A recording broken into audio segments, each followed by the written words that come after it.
Bonjour et bienvenue à la conférence La SAS, la Société par action simplifiée. Dans les travaux préparatoires de la loi sur la SAS, voilà le rapport de M. Lafitte. Toute liberté a son prix et les créateurs d'entreprises doivent avoir conscience que, du fait même de sa souplesse, le recours à la SAS peut présenter certains risques pour les associés. Alors je ne partage pas tout à fait cet avis, c'est vrai que c'est compliqué. Voilà. La SAS, ça peut être compliqué parce que c'est la liberté contractuelle. Donc il faut partir d'une feuille blanche. Alors, c'est tellement plus facile d'avoir des statuts types. Mais si c'est complexe, c'est pas forcément risqué.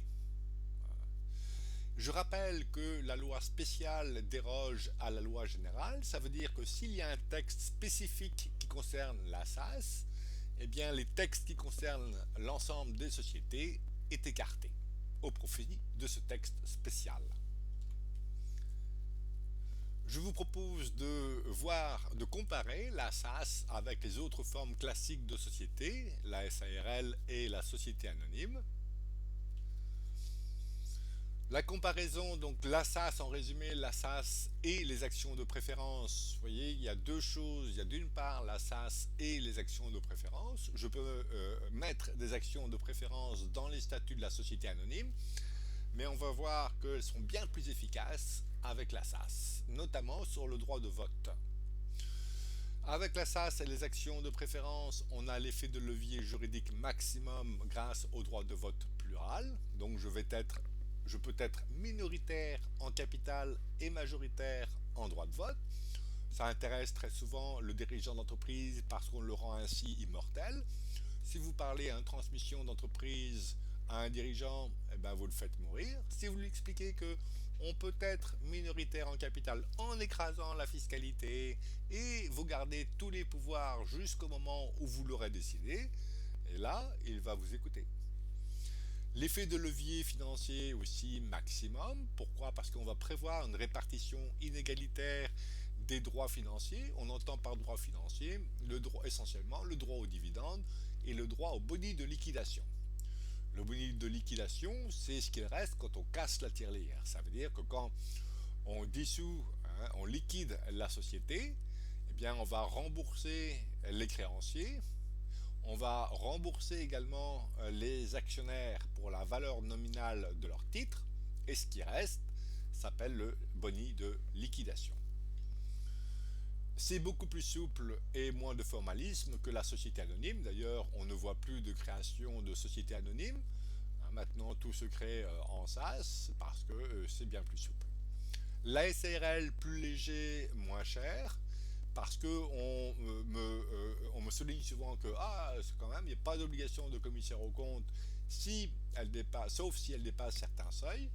Bon, alors le commissaire aux comptes, d'ailleurs, tout se négocie, hein, mais il faut le voir comme un investissement et pas comme une dépense, parce que je vais avoir l'obligation éventuelle d'un commissaire aux comptes dans la SAS dès lors qu'elle contrôle ou elle est contrôlée. Et c'est vrai qu'on peut avoir comme avantage pour la SARL le statut de gérance majoritaire. Les cotisations sociales sont en principe moindres, quoique maintenant les différences avec les sociétés anonymes ou classiques eh bien, tend à s'estomper. Alors souvent ce que je vois comme situation quand j'ai une holding, je vois très souvent la SARL holding et la SAS en bas, la FI opérationnelle. J'ai plutôt tendance à faire l'inverse, c'est-à-dire avoir la holding, la SAS, et si je veux recourir au statut de TNS gérance majoritaire, eh bien je vais prendre ma rémunération dans la FI. Ça entraîne moins de risques fiscaux, d'ailleurs, notamment. La SAS et la SASU, l'associé unique, SASU, donc une grande liberté contractuelle comme avantage et comme inconvénient, eh bien j'ai quelques contraintes, voire des dispositions impératives. La liberté contractuelle, le droit de vote plural, les droits financiers particuliers et on va contrôler complètement le capital grâce à des clauses d'inaliénabilité, des clauses d'agrément, des clauses d'exclusion qui sont spécifiques à la SAS. Et puis, on a une très grande liberté de gestion d'administration, même si je suis minoritaire en capital. On peut confier, par exemple, tous les pouvoirs au président et puis soumettre quelques décisions aux associés, aux actionnaires, aux associés. Contraindre les dispositions impératives, le commissaire aux comptes au-delà de certains seuils, et le commissaire aux apports, mais je l'ai aussi le commissaire aux apports pour les autres formes de société. Dès que je fais un apport en nature, on a le commissaire aux apports, voire le commissaire aux avantages particuliers. Et si j'insère dans les statuts des actions de préférence, eh bien, il me faudra le commissaire aux avantages particuliers. Comparons les trois formes classiques de société SARL, SA classique, c'est-à-dire sans conseil de surveillance ni directoire, et la SAS. Le nombre d'associés, on peut partir avec un associé, la SASU pour la SAS, alors que pour la société anonyme classique, il faut trouver 6 amis, des amis qui peuvent un jour devenir des ennemis. Le capital minimum 1 euro. Le capital peut être variable. L'intérêt du capital variable, c'est la discrétion, puisque éventuellement, je peux disparaître à la clôture de l'exercice au 31 décembre et réapparaître le lendemain. Je peux réaliser des apports en industrie. Alors, une SAS ne peut pas être cotée en bourse, mais elle peut faire une offre au public de titres financiers, donc dans un cadre plus restreint, notamment recourir au capital risque. La direction, ici pour la SARL, j'ai la gérance, qui est obligatoirement une personne physique. La société anonyme, c'est le président, une personne physique. Et la SAS, eh bien, ça peut être une personne morale. D'ailleurs, cette faculté est souvent utilisée. Je vais nommer ici un président, la mère, une holding SAS en tant que présidence. Alors, souvent, j'aime pas beaucoup ce schéma-là. C'est pour des considérations essentiellement ISF, outils professionnels, que l'on fait ça, ou des pactes du travail. Je suis méfiant. Pourquoi? Parce que qui paye l'ISF, c'est pas la personne morale. Si je nomme la SAS présidente, attention, il faut bien que j'ai une fonction également de direction, puisque l'exonération outils professionnels ISF eh bien, pose essentiellement trois conditions, dont celle de la rémunération. Les autres, c'est la fonction et 25% des droits financiers, bon, des droits de vote, pardon. Eh bien ici, attention de bien nommer la personne physique ou morale. Et la responsabilité, elle est limitée aux apports comme les autres formes commerciales. Les pouvoirs avec les autres associés, la SARL ou la société anonyme, en aucun cas on ne peut recourir au droit de vote plural, avec une exception pour la société anonyme qui est le droit de vote double pour les actions nominatives détenues depuis plus de 2 ans. Mais ça s'applique à tous les actionnaires. On ne peut pas créer des préférences à tel ou tel actionnaire. Pour la SAS, c'est la liberté statutaire avec ou sans action de préférence. Ce qui a présidé à la SAS, c'est justement cette grande liberté, et on peut accorder au président tous les pouvoirs pour prendre les décisions.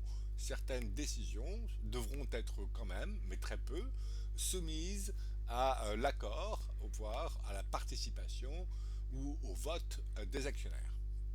Et si j'insère en plus des actions de préférence, donc je vais créer des catégories d'actions de préférence, voilà, et puis je vais par exemple avoir les catégories A qui vont me donner un droit de vote de 100, par exemple, les actions ordinaires, un droit de vote, et les actions de dépréférence, on verra ce que c'est que les actions de dépréférence. Bon, bah, c'est pas très gentil pour celui qui les détiendra, mais bon, c'est comme ça. La nomination des dirigeants, la liberté statutaire, alors que nous avons quand même des contraintes assez fortes, notamment pour la société anonyme classique. La décision de la rémunération, ça peut être décidé dans les statuts, voire être la rémunération du président peut être soumise, c'est ma préférence, à une décision collective. Pourquoi? Parce que, vous voyez, je vais distinguer je vais pouvoir nommer les présidents successifs dans une SAS. Alors, moi, président statutaire, je veux lui accorder des pouvoirs particuliers, et puis à mon décès ou en cas d'incapacité juridique, bref, si je démissionne par exemple ou si je décède, Le président nommé dans les statuts va me succéder, mais peut-être que j'aurai intérêt à restreindre ses pouvoirs. Durée des fonctions, liberté statutaire, donc je peux être inamovible, alors que pour la société anonyme, on sait que le président est révocable à tout moment sans indemnité, hein, il est révocable ad notam.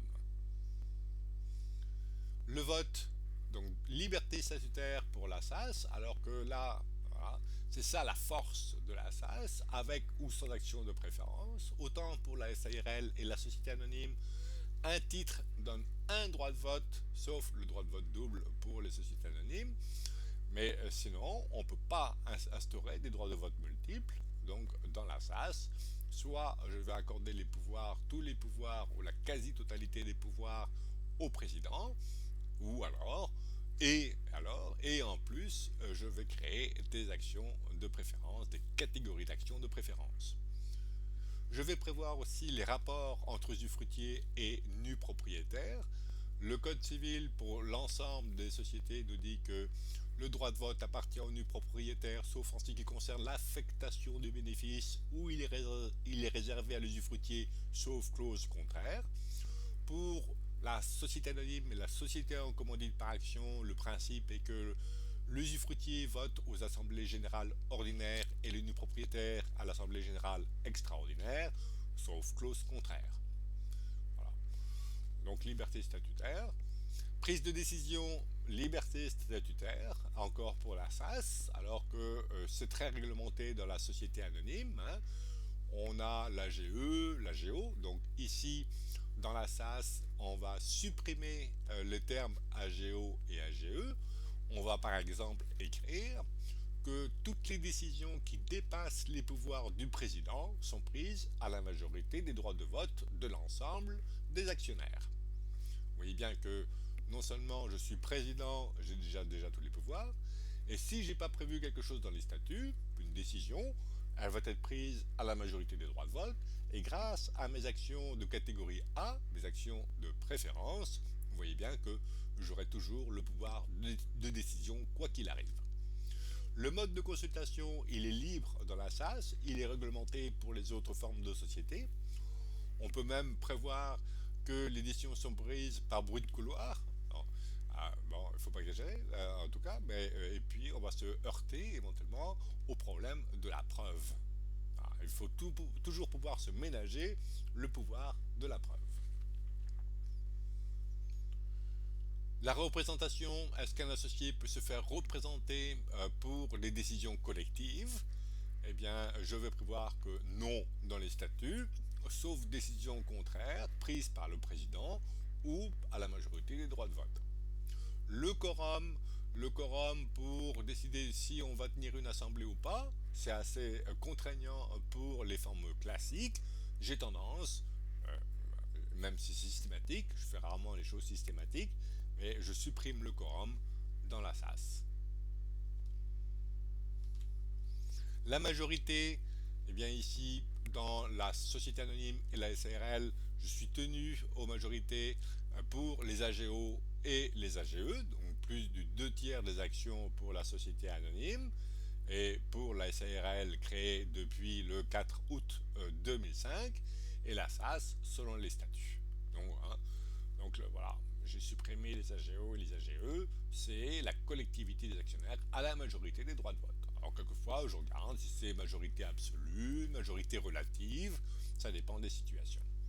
La modification des statuts, la SAS selon les statuts, si je ne prévois pas la majorité requise pour modifier les statuts, ce sera l'unanimité.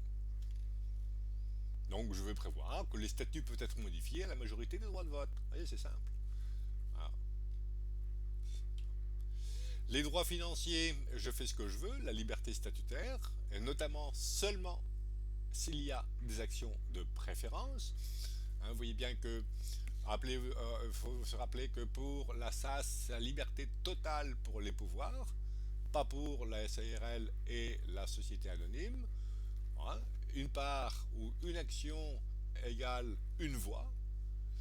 Et en plus, je vais ajouter des actions de préférence. Même, alors voilà la différence avec la société anonyme. Si je mets des actions de préférence de la société anonyme, je ne pourrais pas mettre un droit de vote plural dans la société anonyme. Hein. Alors que la SAS, oui. Hein. Pour ce qui est des droits financiers, le dividende, alors dans la SARL, je suis libre.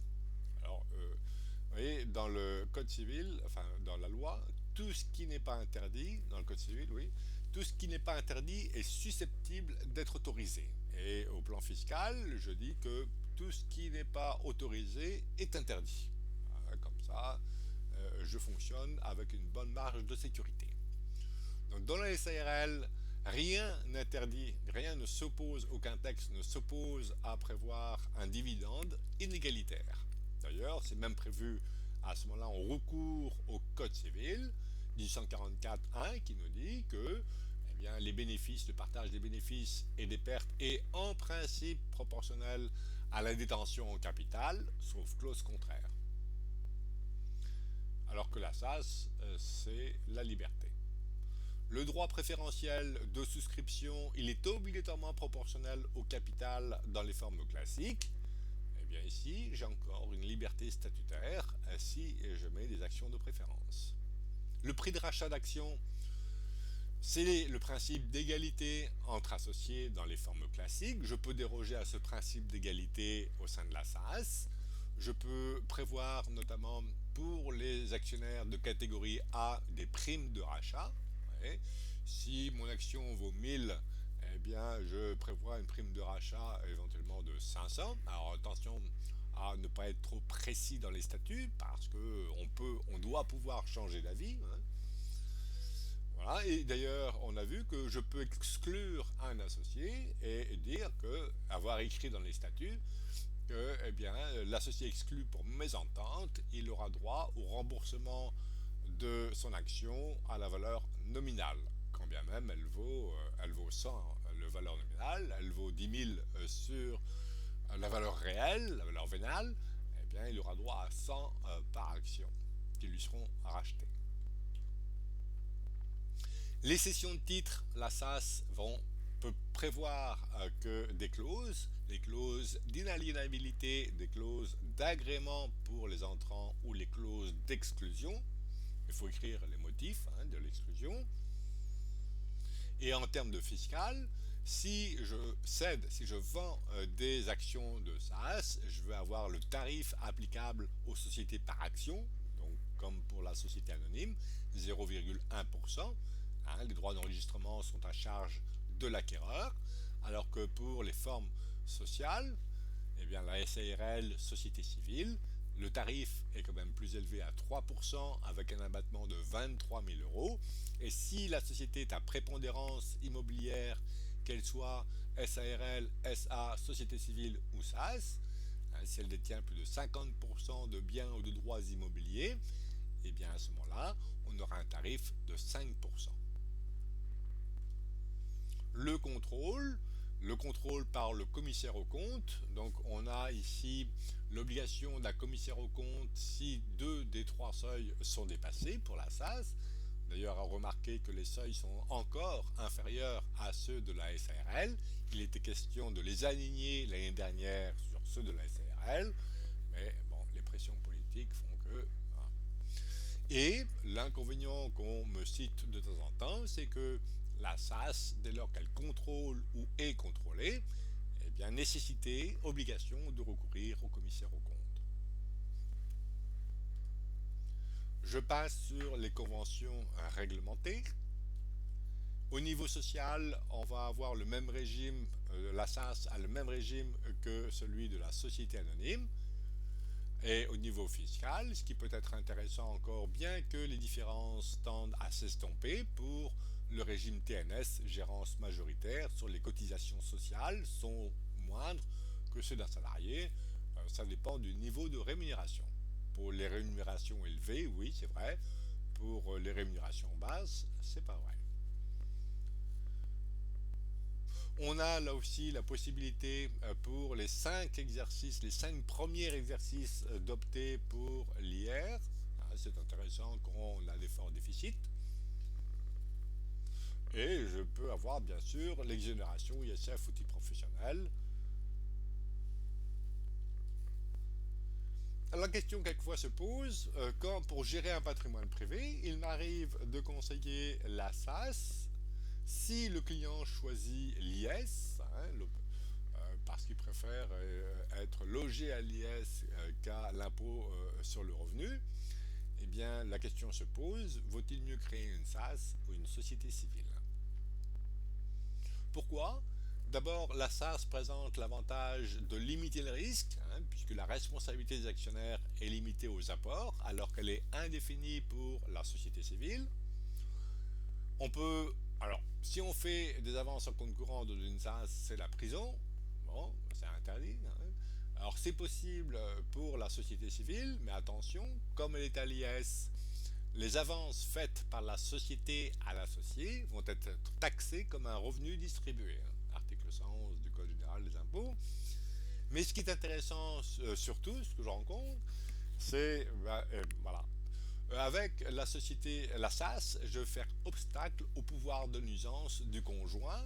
Quand le client est marié sous un régime de communauté, le conjoint peut à tout moment revendiquer la qualité de l'associé. Alors en général, on le fait renoncer à cette qualité-là dans les statuts.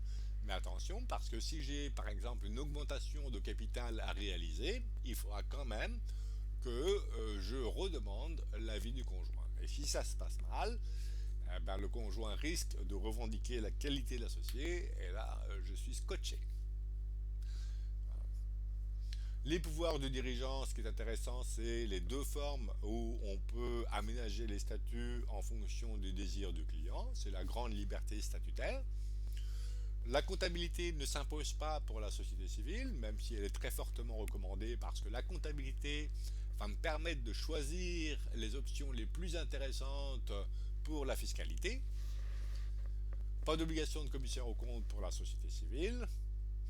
Et la rémunération du dirigeant, ben, on regarde dans les sociétés patrimoniales, je peux prévoir la rémunération du dirigeant, mais en général, elle n'est pas effective. Alors voici la Bible, voilà, la liberté statutaire de la SAS, Code civil, Code du commerce. Donc voilà, article 1832 à 1844, 17 pour la société et le code du commerce. Alors voilà, c'est toute la difficulté d'ailleurs. Voilà, là encore, ce qui ajoute à la complexité, c'est que on a bien un chapitre sur la SAS, on a un autre chapitre sur les actions de préférence. Mais comme la définition de la SAS, on va le voir, voilà, c'est une définition par défaut. Voilà les articles L225-17A, L225-126, L225 sont applicables à la SAS. Voilà, donc il faut les rechercher, puis qui font des renvois encore à des textes. Voilà ce qui rend complexe la SAS. Le Code civil, les statuts ne peuvent être modifiés à défaut de clause de contraire que par l'accord unanime des associés. Donc vous voyez, le Code civil prédomine les autres textes, sauf bien sûr s'il y a un texte spécial qui déroge à la règle générale. Le droit de vote appartient au nu propriétaire, sauf en ce qui concerne l'affectation des bénéfices où il est réservé à l'usufruitier, sauf clause contraire. Voilà, sauf clause contraire, sauf clause contraire, sauf clause contraire. Prévoyez de nommer le liquidateur dans les statuts. Je prévois que c'est moi, parce que si je procède à la liquidation anticipée de la société, ça va faciliter les choses plutôt qu'à la nomination du liquidateur qui sera faite en justice en cas de désaccord. Il vaut mieux toujours écarter le pouvoir souverain du juge. Et les statuts le permettent. On a des particularités relatives à la SAS, donc là on est dans le code du commerce, et voilà la difficulté, le L227.1, alinéa 3, les règles concernant les sociétés anonymes, à l'exception des articles sont applicables à la SAS. Alors, le voici, sont applicables à la SAS, ne sont pas applicables à la SAS, la règle du capital, on peut instaurer un capital de 1 euro, ce qu'on ne peut pas faire pour la société anonyme. De tout ce qui est direction et administration des sociétés anonymes, des assemblées d'actionnaires, voilà, on déroge aux règles de la société anonyme et de la transformation de la société anonyme, l'information des actionnaires et le nombre total, sur le nombre total du droit de vote. Et voilà le L227.5, vous voyez là on est dans le code du commerce spécifique à la SAS, les statuts fixent les conditions dans lesquelles la société est dirigée. Le président est investi des pouvoirs les plus étendus à l'égard des tiers.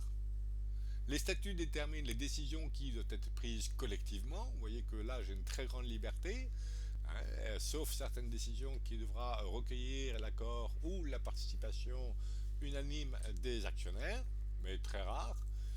Alors, voilà. Toutefois, hein, les attributions exercées collectivement dans les conditions prévues par les statuts, donc, voilà, les opérations sur le capital, la nomination du commissaire aux comptes, les comptes annuels, des bénéfices. Là, je ne peux pas écarter la participation et le vote des actionnaires. Les, les actionnaires peuvent nommer un commissaire aux comptes. Il n'y a pas d'utilité s'il n'y a pas de nécessité, évidemment. Hein. Voilà, sauf l'obligation, on l'a vu, lorsque les seuils sont dépassés, ou lorsque la SAS contrôle, ou la demande en justice par un associé qui détient plus de 10% du capital.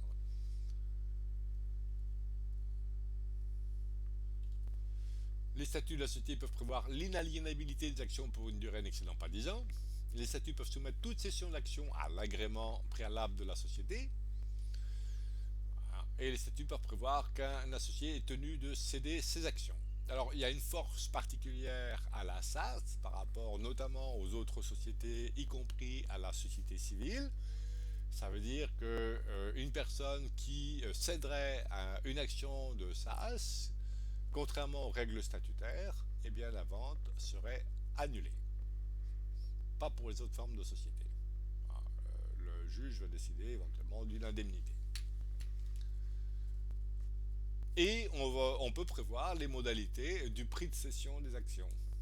Bon, il faut le faire systématiquement. Notamment, on l'a vu en cas d'exclusion. On a vu que l'associé, l'actionnaire exclu pour mésentente, eh bien, il aura droit seulement à la valeur nominale de l'action dès lors qu'elle est inférieure à la valeur vénale. Et on va introduire à tous les coups des catégories d'actions, des actions de préférence. Donc c'est un de mes chouchous du code de commerce, le L228.11, et on le verra tout à l'heure, le L228.13, les actions de groupe. Il peut être créé des actions de préférence avec ou sans droit de vote, assorties de droits particuliers de toute nature. Et on va voir que la suite du texte, eh bien, le législateur a surtout pensé aux actions de dépréférence. Le droit de vote peut être aménagé pour un délai déterminé ou déterminable. Il peut être suspendu, voire supprimé, dans certaines limites. Hein, la moitié du capital pour les SAS non cotés. Et voilà à quoi il faut être plus particulièrement attentif dans la rédaction des statuts de la SAS. On va préciser les conditions dans lesquelles les statuts peuvent être modifiés, la nomination du président, l'étendue de ses pouvoirs, sa révocation éventuelle, l'organisation de la direction, les règles de nomination, de révocation, de répartition des pouvoirs, de participation, supprimer les quorums, supprimer les AGO, les AGE, mettre la majorité des actionnaires, les décisions qui sont soumises ou qui échappent à la participation ou au vote des actionnaires, la répartition des pouvoirs entre actionnaires, usufruitiers, nus propriétaires, les règles de représentation des actionnaires, les actions de préférence, les droits de vote pour chaque catégorie d'actions, les raisons, les causes de déchéance du droit de vote, voire on va prévoir que dans certaines situations, les catégories A, celles les super privilégiées, vont passer d'une autre catégorie dans certaines situations, notamment en cas d'incapacité juridique. Les actions A vont devenir des actions O ordinaires. Sinon, attention, on peut avoir à un moment donné l'intervention du juge des tutelles.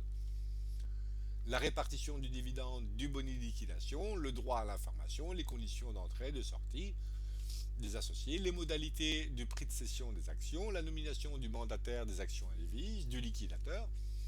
Juste deux mots sur la nomination du mandataire des parts ou des actions indivises. Faites-le, je vous invite à le faire pour toutes les sociétés, rien ne s'y oppose. Sinon, eh bien, le mandataire des actions indivises est désigné par le juge. D'ailleurs, c'est un droit spécial, c'est le droit des sociétés qui est bien supérieur aux règles du droit commun, hein, le règle du droit commun de l'indivision avec la règle éventuellement des deux tiers, voire de l'unanimité des indivisaires. Ici, on va complètement écarter la règle des deux tiers ou de l'unanimité. Je vais me nommer dans les statuts le mandataire des actions indivises, même si je ne suis pas encore en indivision. Comme ça, je vais représenter tous les indivisaires quoi qu'il arrive. Voilà, et vous savez bien que chaque indivisaire ne peut pas voter, on ne peut pas l'empêcher de participer à l'Assemblée. Vous voyez, on fait une distinction entre participer et voter. Donc je vais prendre toutes les décisions à la place de l'ensemble des indivisaires. Les actions de préférence, donc la SAS, droit de vote, droit financier, pas de limite, sauf pour les actions sans droit de vote, pas plus de la moitié du capital pour les sociétés d'un côté. La SARL, on ne peut pas y déroger, une part égale une voix, on peut introduire un dividende inégalitaire. Et la société anonyme, une action égale une voix, sauf pour les actions en nominatif détenues depuis au moins 2 ans, mais ça concerne tous les actionnaires, on ne peut pas faire de différence entre actionnaires, et on peut, dans la limite de 10%, prévoir pour tous les actionnaires une majoration de dividende de 10%. Voici les particularités, donc les droits de vote, les pouvoirs et les droits financiers. Donc, dans le droit de vote multiple, en aucun cas, ni pour la SARL, ni pour la société anonyme ou la société en commodite par action, un titre égale une voix. Oui, la liberté statutaire pour la SAS, pour deux natures d'ailleurs, soit j'ai donné d'un pouvoir à une personne désignée qui peut être le président, plus j'introduis des actions de préférence, et là je peux introduire donc des droits de vote différenciés entre catégories d'actions. Quant aux droits financiers, le droit aux dividendes, le droit aux boni de liquidation, il y a d'autres droits financiers, hein, le droit préférentiel de souscription notamment, ou le droit de rachat d'actions. Donc non pour le droit financier multiple, une part égale un dividende. Alors là je rectifie. Oui pour la SARL, on peut prévoir parce que rien ne l'interdit, on peut prévoir dans les statuts une répartition différente entre catégories de parts sociales. Ici, pour la société anonyme et pour la SAS, donc oui, là on peut prévoir, là aussi, un dividende particulier grâce notamment aux actions de préférence. La SA, SARL et à droite la SAS, donc droit de vote, on ne peut pas déroger au principe d'égalité. On peut, pour la SAS, inégalité possible, avec ou sans action de préférence. Vous voyez, là, voilà, on peut créer des actions de préférence. Alors, on ne peut pas parler d'action de préférence pour la SARL, ça n'existe pas, hein, sinon le législateur aurait introduit des parts de préférence. Non. Donc, des actions de préférence sont possibles dans la société anonyme, mais en tous les cas, on ne peut pas créer des inégalités sur le droit de vote. C'est une grande différence. Vous voyez, quand je vous disais que en couplant les actions de préférence et la SAS, c'est bien plus efficace que de coupler les actions de préférence avec la société anonyme. Voici la SAS, donc inégalité possible sur les droits politiques, voilà, donc sur les pouvoirs. La SAS sans action de préférence, eh bien sur les droits financiers, voilà, le principe sans action de préférence. On ne peut pas introduire des inégalités sur les droits financiers, mais si j'ai prévu des actions de préférence de différentes catégories, là, on peut créer des inégalités sur le droit financier. Donc l'action de préférence dans la SAS va apporter comme supplément justement cette différence sur les droits financiers, droit aux dividendes, droit aux boni de liquidation. Mais pour créer des inégalités sur les pouvoirs, je n'avais pas besoin des actions de préférence. Simplement, je vais renforcer encore ces inégalités. Voilà, donc le vote, la majorité, les droits financiers.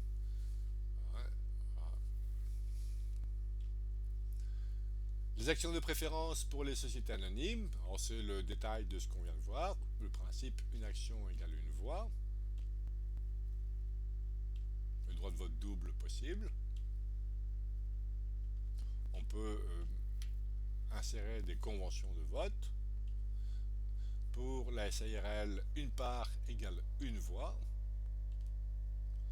Et les dividendes, le principe, donc la société anonyme, une action égale un dividende, sauf la majoration possible de 10%. Pour la SARL, c'est possible. L'amplification de l'effet de levier juridique. Voilà, avec une SAS, on a vu que je peux détenir 2% du capital, mais si j'ai une catégorie d'actions qui m'accorde pour chaque action, mes deux actions, un droit de vote de 50 par action, vous voyez bien, et que les décisions sont prises à la majorité des droits de vote, et non pas avec la règle des deux tiers, hein, eh bien, vous voyez bien, faisons les comptes, j'ai deux actions qui me donnent chacune 50 droits de vote, donc ça me fait 100 droits de vote. Ma fille détient 98 actions avec donnant droit chacune à un droit de vote. Elle a 98 droits de vote. Eh bien voilà, je détiens la majeure partie des droits de vote. Et comme les décisions sont prises à la majorité des droits de vote, eh bien c'est moi qui décide pour tout. Mon pouvoir est de 100%, puisque comme les décisions, vous voyez, j'ai 50,5% des droits de vote, mais comme les décisions sont prises à la majorité des droits de vote, mon pouvoir est de 100%. Donc je détiens 2% du capital, mais je contrôle à 100%. Et pareil pour le dividende, vous voyez bien que j'ai transmis le capital à ma fille, qui détient 98% du capital. En principe, elle aura droit à 98% du dividende, mais comme c'est une SAS ou une société civile, j'ai prévu éventuellement un dividende majoré dans mes catégories d'actions, et donc à ce moment-là, je peux avoir l'essentiel du dividende. Si mes deux actions me donnent droit à un dividende de 50, eh bien je peux avoir 50,5% du dividende. Je peux aller plus loin, il n'y a pas de limite. On le verra à la conclusion qu'il n'y a pas de limite. Donc ma fille a vocation à recevoir 98% du capital, c'est bien, comme ça j'opère la transmission. Et si elle n'est pas gentille avec moi ou si j'ai besoin d'argent, je retiens l'essentiel du dividende. Et le pourcentage de contrôle, vous voyez que bien que si j'ai recours à une forme classique, société anonyme ou une SARL, j'ai un investissement de 2 et je veux contrôler une société qui vaut 100, il faut que je détienne à chaque fois la majorité des droits de vote dans chacune des sociétés. Donc je vais devoir créer une première holding ici qui détient plus de 50% du capital. Donc je vais devoir investir 51, mais comme j'ai que 2 euros, je vais devoir créer une autre société holding qui détient 51, 51, 51, 51. Donc je vais devoir créer 5 holdings. Pour parvenir au même degré de contrôle avec le même investissement, il faut créer dans la société classique 5 holdings, alors que si j'ai une SAS et que j'ai prévu dans les statuts par exemple un droit de vote de 50 pour mes actions, j'ai pas besoin de créer de holding. Pour le droit au dividende, c'est encore pire, hein, l'avantage tourne indéniablement à la SAS pour ce qui concerne les droits financiers, puisque pour avoir un même dividende, ici on a vu que en principe une action d'une société anonyme me doit à un dividende. Eh bien, pour avoir un dividende de 50, il va falloir que je crée 5 holdings ici, alors qu'avec la SAS, si je l'ai prévu dans les statuts, voilà, je l'ai.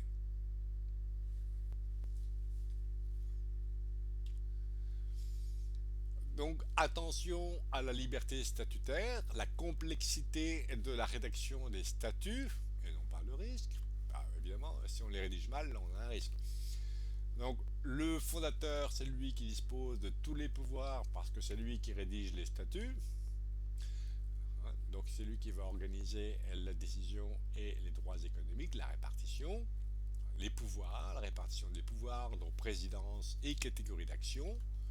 L'usufruitier des actions ou de parts, il décide de l'affectation des bénéfices, éventuellement d'ailleurs ses pouvoirs sont limités avec le du travail, hein, mais il a aussi une vocation à une partie du dividende.